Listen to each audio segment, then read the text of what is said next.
Halo semuanya, perkenalkan nama saya Aulia Akram, mahasiswa semester 6 Prodi Mais Politeknik Negeri Medan. Di sini saya akan menjelaskan beberapa macam hewan yang ada di muka bumi. Ini dia contohnya. Cekidot. Yang pertama ada singa. Singa atau Panthera leo adalah spesies hewan dari keluarga Felidae atau jenis kucing. Singa berada di benua Afrika dan sebagian di wilayah India. Singa merupakan hewan yang hidup berkelompok. Biasanya terdiri dari seekor jantan dan banyak betina. Kelompok ini menjaga daerah kekuasaannya. Singa berumur antara 10-15 tahun di alam bebas, tapi dalam penangkaran memungkinkan lebih dari 20 tahun. Singa yang lebih muda akan merebut kepemimpinan dari singa yang lebih tua. Kebanyakan singa yang lebih muda akan merupakan anak singa dari pemimpin sebelumnya. Fakta uniknya, singa betina jauh lebih aktif dalam berburu, sedangkan singa jantan lebih santai bersikap dan menunggu, serta meminta jantah dari hasil buruan para betinanya. Singa jantan dipercaya lebih unggul dan perkasa dibandingkan dengan kucing besar lainnya. Tetapi, kelemahan singa ialah tidak bisa memanjat pohon sebagus kucing-kucing besar lainnya. Singa jantan ditumbuhi bulu tebal di sekitar tengkuknya. Hal ini lebih menguntungkan untuk melindungi tengkuknya, terutama dalam perkelahian bebas antara kucing besar yang cenderung menerkam tengkuk untuk melumpuhkan musuhnya. Yang kedua ada unta. Unta adalah dua spesies hewan berkuku genap dari genus Camelus yang hidup ditemukan di wilayah kering dan gurun di Asia dan Afrika Utara. Rata-rata umur harapan hidup unta adalah 30-50 tahun. Domestikasi unta oleh manusia telah dimulai sejak kurang dari 5.000 tahun yang lalu. Pemanfaatan unta antara lain untuk diambil susu dan dagingnya, serta digunakan juga sebagai hewan pekerja. Seperti yang kita ketahui, unta hidup di padang pasir yang memiliki range temperatur udara yang mampu membunuh mayoritas makhluk hidup. Sementara itu, mereka mampu untuk tidak makan dan minum selama beberapa hari. Ada banyak hal yang membuat mereka mampu beradaptasi, salah satunya adalah punuknya. Banyak orang mengira punuknya menyimpan air, tapi sebenarnya tidak. Punuk unta menyimpan lemak khusus yang pada suatu saat bisa diubah menjadi air dengan bantuan oksigen hasil respirasi. 1 gram lemak yang ada pada punuk unta bisa diubah menjadi 1 gram air. Kemampuan adaptasi lainnya yang luar biasa adalah sistem respirasi yang meninggalkan sedikit sekali jejak uap air. Uap air yang keluar dari paru-paru diserap kembali oleh tubuhnya melalui sel khusus yang terdapat di hidung bagian dalam, membentuk kristal dan suatu saat dapat diambil. Tubuh unta dapat bertahan hingga pada suhu 41 derajat Celcius. Lebih dari itu, unta mulai berkeringat. Penguapan dari keringat yang terjadi hanya pada kulitnya, bukan pada rambutnya. Dengan cara pendinginan yang efisien, unta mampu menghemat air cukup banyak.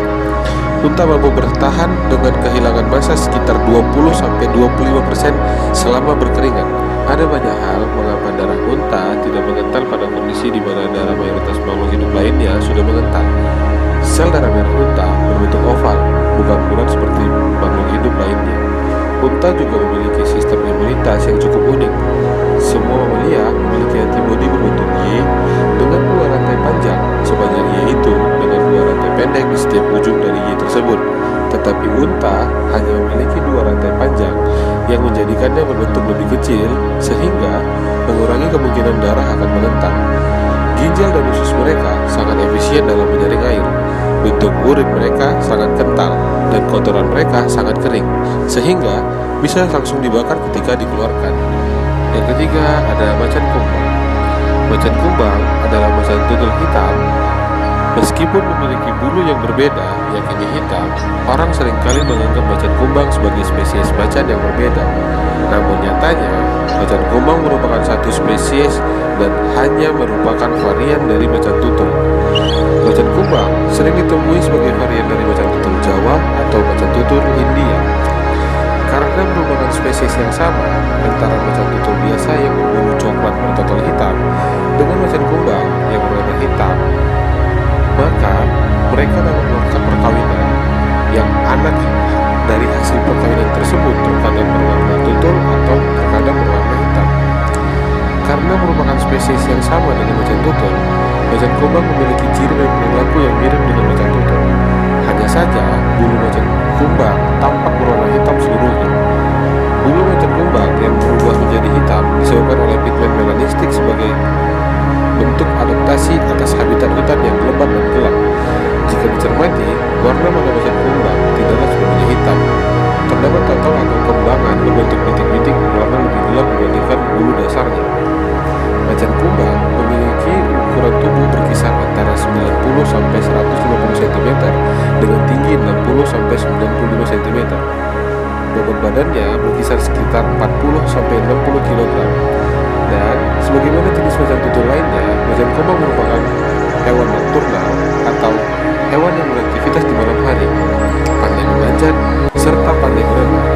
Macan kumbang pun segala binatang karnivora yang memangsa buruannya seperti kijang, monyet, ekor, babi hutan, kancil, owa Jawa, landak, surili, dan lutung hitam. Hidup secara soliter dengan ruang gerak antara 5 sampai 25 km kubik serta dapat bertahan hidup hingga usia 23 tahun. Saat ini, macan kumbang bertahan di beberapa wilayah yang berbeda seperti Taman Nasional Ujung Kulon, Taman Nasional Gunung Halimun Salak, Taman Nasional Gunung Gede, serta Taman Nasional Meru Betiri. Jumlah populasi macan kumbang diperkirakan sekitar 250 sampai 500 ekor saat ini. Yang keempat ada serigala. Serigala atau serigala abu adalah mamalia karnivora yang spesial. Mereka dianggap sebagai survivor dari zaman es. Dilihat dari penyelidikan dan pengurutan DNA, mereka juga dipandang sebagai nenek moyang dari para anjing domestik. Namun, mereka dikembangbiakan secara selektif agar sifat ganas khas serigala dewasa tidak bertahan dalam jiwa hewan peliharaan. Serigala merupakan binatang adaptif. Dengan kata lain, mereka bisa bertahan di segala medan. Mereka bisa tinggal di kawasan hutan, tundra, gunung, padang rumput, gurun, dan bahkan kawasan perkotaan. Varian warnanya banyak, ada yang putih murni, abu-abu, serta kecoklatan.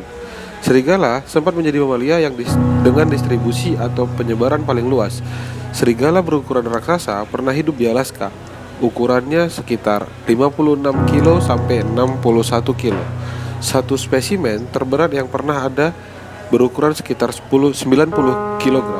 Sedangkan serigala terkecil atau paling ringan berukuran rata-rata 27 kg. Jika hidup di alam liar, serigala bisa bertahan sampai 10 tahun. Mereka hidup berkelompok. Ada serigala jantan, alfa, betina alfa, disertai oleh keturunan mereka yang usianya beragam. Bisa saja serigala lain ikut bergabung. Namun, kedua orang tua serigala tetap menjadi pemimpin utama. Mereka memiliki predator alami selain kelompok serigala lain yang wilayah kokosannya berdekatan. Adapun serigala yang hidup di penangkaran bisa hidup sampai 20 tahunan. Sebagai karnivora, serigala selalu berburu hewan lain untuk dijadikan makanan sehari-hari. Mereka berburu secara tim untuk menangkap, membunuh, dan melahap mangsanya. Mereka begitu oportunis. Mereka tidak akan menyia-nyiakan tenaga atau energi untuk mengejar rusa sehat yang jaraknya 16 kilo dan memilih memburu rusa sakit atau yang terluka. Lapisan bulu yang tebal dan hangat menjadi kebutuhan pokok bagi serigala, khususnya yang mendiami kawasan Arktik dengan cuaca dingin yang ekstrim. Stok kalori juga sangat penting. Di musim tersebut, mangsa serigala seperti rusa akan kekurangan makanan dan menderita kedinginan. Di satu sisi, serigala akan mudah menangkap dan memangsanya. Di sisi lain, sumber makanan tersebut cepat habis dan jumlahnya terbatas. Kini, populasi serigala terus anjlok. Mereka juga menjadi spesies yang terancam punah, sebab banyak yang memburu, menjebak, dan meracuninya.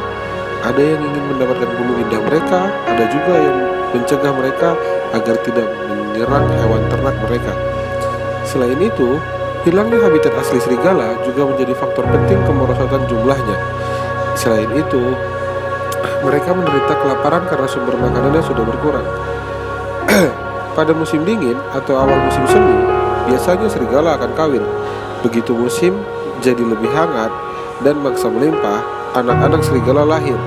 Mereka tumbuh dan ditempa keadaan agar lebih kuat hidup dan punya daya tahan yang tinggi. Awalnya mereka akan hidup dengan induknya, namun serigala jantan akan meninggalkan kelompok keluarga untuk membentuk kelompok sendiri. Yang kelima ada badak. Badak juga dikenal sebagai badak bercula, merupakan spesies langka dari famili Rhinocerotidae. dan termasuk salah satu dari 5 spesies badak yang masih dilestarikan. Badak merupakan satu-satunya spesies yang tersisa dari genus Dicerorhinus. Spesies ini merupakan spesies badak terkecil. Meskipun tergolong kecil, hewan mamalia yang besar ini tingginya 112-145 cm dengan panjang keseluruhan tubuh sekitar 2,3-3,2 meter.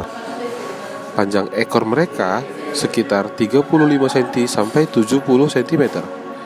Beratnya dilaporkan berkisar antara 500 sampai 1000 kg. Meskipun sebuah catatan melaporkan mengenai seekor spesimen dengan berat 2000 kg, sebagaimana spesies badak, badak memiliki 2 cula, yang lebih besar dan ada pula yang lebih kecil. Sebagian besar tubuh badak diselimuti rambut berwarna coklat kemerahan.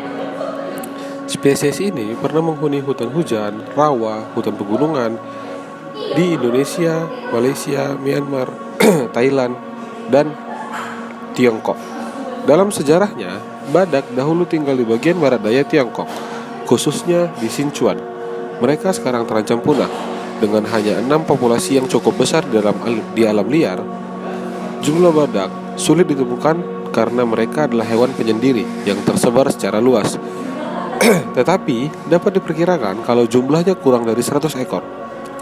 Ada keraguan mengenai kelangsungan hidup populasinya di Semenanjung Malaysia, dan salah satu populasi di Sumatera mungkin sudah punah. Jumlah mereka saat ini mungkin hanya sekitar 80 ekor. Pada tahun 2015, para peneliti mengumumkan bahwa badak Sumatera Timur di bagian utara Kalimantan telah punah. Dengan sebagian besar masa hidupnya, badak Sumatera merupakan hewan penyendiri kecuali selama masa kawin dan memelihara keturunan. Mereka merupakan spesies badak yang paling vokal dan juga berkomunikasi dengan cara menandai tanah dengan kakinya, memelintir pohon kecil hingga membentuk pola dan meninggalkan kotoran. Spesies ini lebih sering dikaji daripada badak Jawa yang sama tertutupnya. Banyak kajian mengenai badak Sumatera merupakan dampak tidak langsung dari sebuah program pemelestarian yang membawa 40 badak Sumatera ke dalam konservasi ex situ. Sedikit sekali pengetahuan mengenai prosedur yang diharapkan dapat membantu perkembangbiakan ex situ badak Sumatera. Sejumlah badak mati di beberapa lokasi tujuan penangkaran, dan tak ada satupun bayi badak yang dilahirkan selama hampir 20 tahun. Populasi yang terkini terisolasi di dalam habitat mereka yang semakin gundul. Pada bulan Maret 2016, seekor badak Sumatera terpantau kamera di wilayah Kalimantan. 2 lipatan kulit yang tebal mengelilingi tubuhnya di bagian belakang kaki depan dan depan kaki belakang. Badak ini memiliki lipatan kulit yang lebih kecil di sekitar lehernya. Kulitnya sendiri relatif tipis, hanya 10-16 mm, dan habitatnya di alam liar. Badak ini tampaknya tidak memiliki lapisan lemak di bawah kulitnya. Rambutnya dapat saja lebat ataupun jarang, dan biasanya berwarna coklat kemerahan. Di alam liar, sulit untuk mengamati rambutnya karena badak-badak tersebut seringkali berumuran lumpur. Namun, di penangkaran, rambutnya dapat bertumbuh dan menjadi lebih kasar. Kemungkinan karena kurangnya gesekan yang ditimbulkan dari perjalanan menembus vegetasi. Badak Sumatera memiliki sebidang rambut panjang di sekitar telinga dan segumpal rambut tebal di ujung ekor. Sama seperti semua badak, penglihatannya sangat buruk. Badak Sumatera termasuk cepat dan tangkas. Mereka dapat mendaki gunung dengan mudah dan dengan nyaman melintasi tepi sungai serta lereng yang curam. Berikut adalah beberapa tampilan video tentang hewan yang ada di muka bumi. Sekian dari saya, terima kasih.